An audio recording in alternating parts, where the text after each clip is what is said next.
Bonjour, bienvenue dans la série sur les bases de la mécanique quantique. Alors, continuons sur les vitesses de groupe et de phase.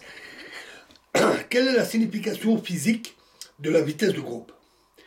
Généralement, un signal consiste en une série d'oscillations qui commencent à un certain moment et finissent un peu plus tard.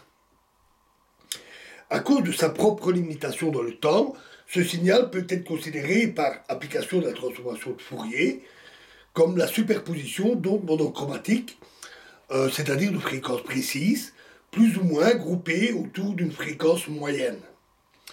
Ceci est particulièrement bien caractérisé dans le cas où le signal est formé d'une onde sinusoïdale amortie, donc qui diminue au cours du temps. Sa fréquence est presque celle de l'onde sinusoïdale.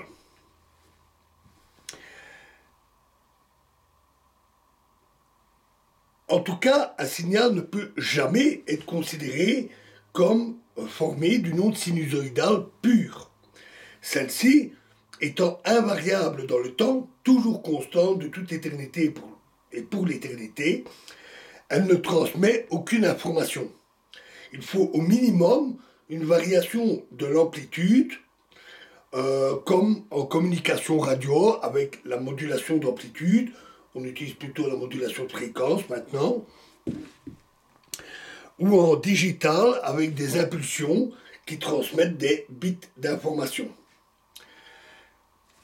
Par conséquent, il y a lieu de se demander quelle est la vitesse de propagation du signal, telle qu'elle serait mesurée par un dispositif quelconque. L'image du paquet d'ondes montre que le paquet peut transmettre l'information recherchée. Un paquet peut être vu comme un bit d'information qui est transféré. Dans le cas où la dispersion est normale, ce qui est presque toujours le cas, en tout cas dans l'eau, dans l'air, dans les fibres optiques, dans les lignes téléphoniques, la dispersion est normale. Cette vitesse de propagation du signal coïncide avec la vitesse de groupe. Elle correspond à la vitesse de propagation du paquet, ou plus exactement du premier groupe d'ondes qui est enregistré par le dispositif expérimental avant l'intensité de l'onde étant trop faible. Dans le cas où la dispersion est anormale, un cas exceptionnel mais qui existe, on montre que la vitesse de groupe est supérieure à la vitesse de propagation d'un signal et n'a plus cette signification physique. Et les vibrations se déplaçant à la vitesse de phase, le paquet d'ondes ne saurait pas aller plus vite et dépasser le front d'onde.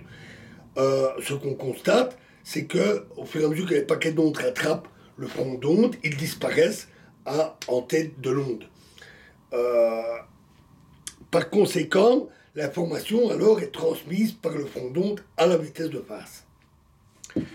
Voilà, alors passons maintenant aux interférences. Revenons aux interférences. Deux ondes de même fréquence, ou très proches,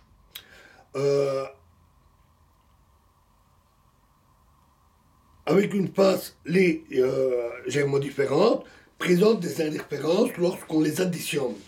Donc,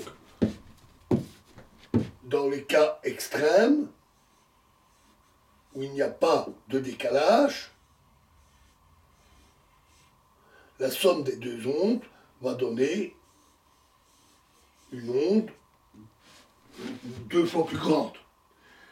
Au contraire, dans l'autre cas extrême, quand le décalage est maximum, l'opposition de phase, comme on dit, les bosses coïncident avec les creux, alors l'addition donne 0. Et dans ces cas intermédiaires, on